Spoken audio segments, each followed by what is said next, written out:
foreclosed versus LIS-PENDIS. We're talking about wholesaling pre-foreclosure still. There's a question that came in, and I think we should answer this question, and I think you will learn a lot from it.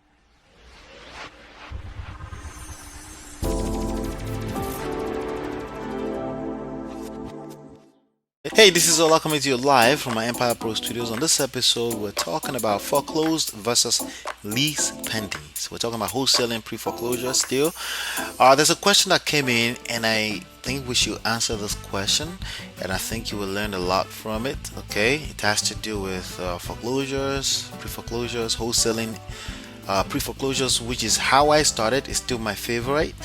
A lot of times you find people say pre-foreclosures are not motivated, they're not. Well, guess what?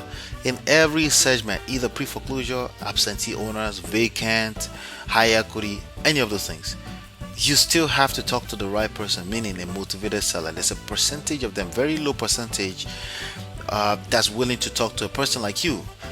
Willing to talk to a person like you because you're actually solving a problem for them. Okay? If they feel like you're about to take advantage of them, which a lot of time is not your fault, it only becomes your fault if you don't understand this is marketing and you keep talking to the same person that it's just not a fit.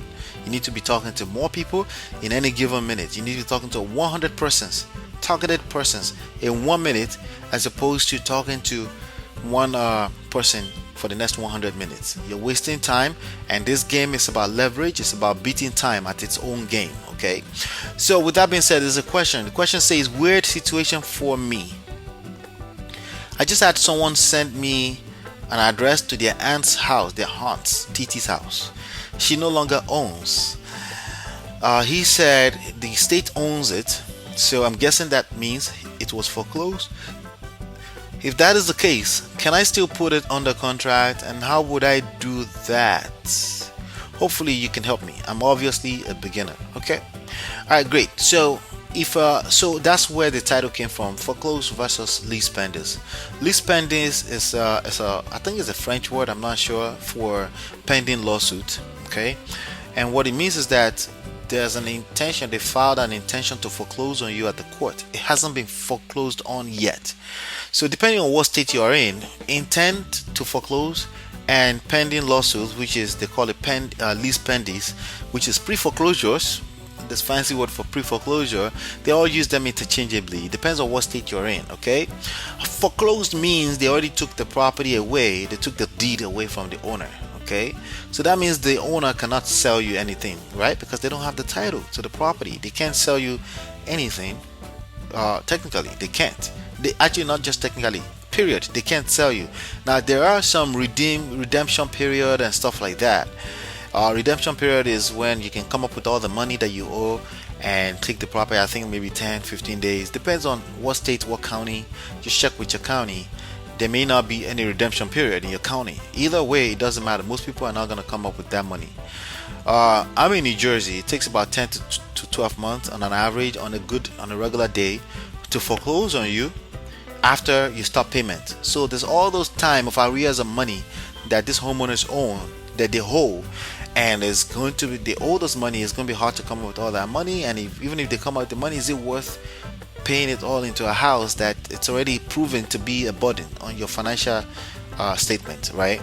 So most people don't have the money to come up with. Okay, so that's why the right time for you to go in and to see if you can get a deal from pre-foreclosures is pre-foreclosures. That's in LIS-PENDIS. During intent to foreclose, they already filed documents with the court.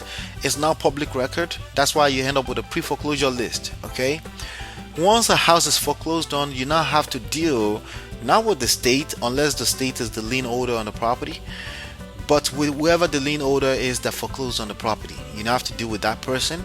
The homeowner does not control the property anymore, at least from a title standpoint. A lot of time they may, if you're in a ghetto, they may hold the house hostage. Okay, meaning you have to sell it, buy it and sell it, subject to not seeing it. Basically you're gonna close without seeing it, right? Some people are confident enough, comfortable enough in the neighborhood to do that. There's nothing wrong with that, but just letting you know what it is, right? So when a house is already foreclosed on, no, you cannot go under contract with the previous homeowner because they're now previous. Okay, you have to find the people that now own the property. Usually it's a bank, and that's the same type of property that they refer to as real estate owned, REO. Okay, which means real estate owned by the bank or bank owned properties. So real estate owned by the bank is called REO. So anytime you see a REO, it's usually listed by a realtor, an agent for the bank. And these realtors usually have people they work with that they can sell to. You can become one of those. But it's for the most part, it's going to be hard for you to wholesale, because wholesale is a little bit out of the box type of constructing creative strategy to get rid of a property. Your best bet is to understand that this is a marketing deal. This is marketing. This is about marketing. This is your best opportunity, okay? And market strictly to homeowners. And if they say it's already foreclosed on, say, I'm sorry to hear that.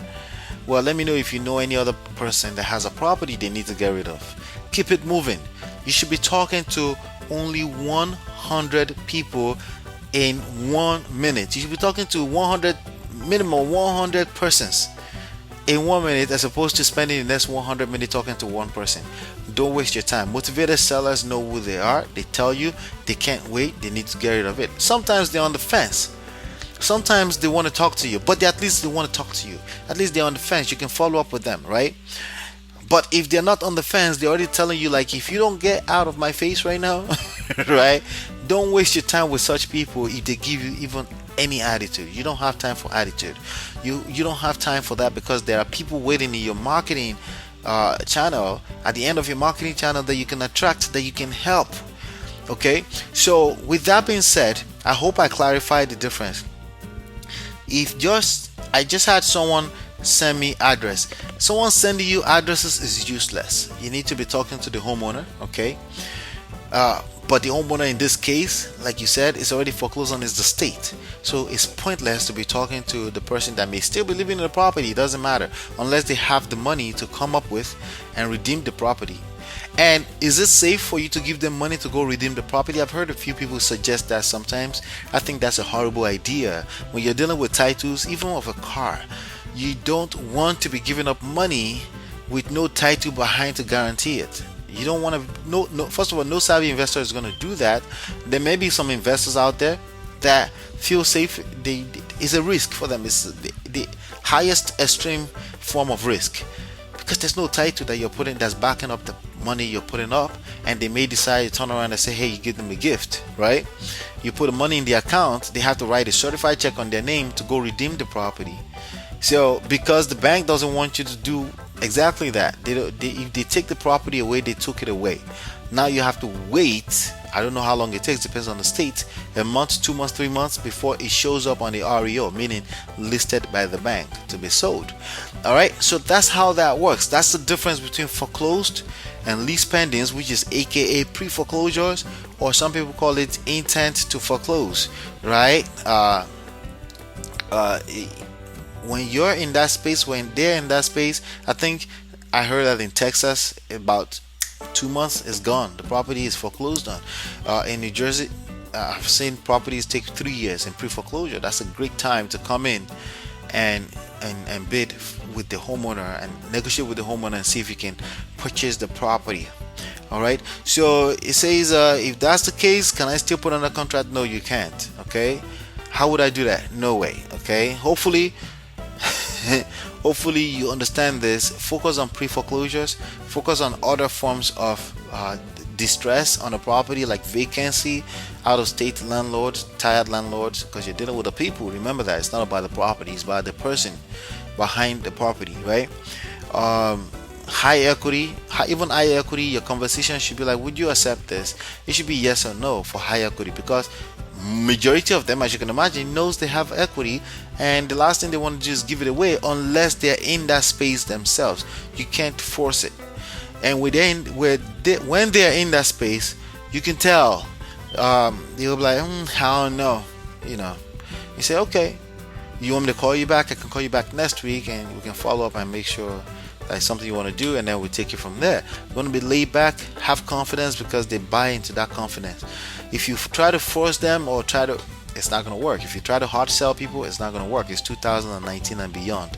Hard selling people doesn't work because they have options. They can see everything on the internet. Okay, if they want, they will let you know. You'll be able to pick up the property. If you're marketing enough and you're reaching enough people, you're putting out enough offers, you will find deals.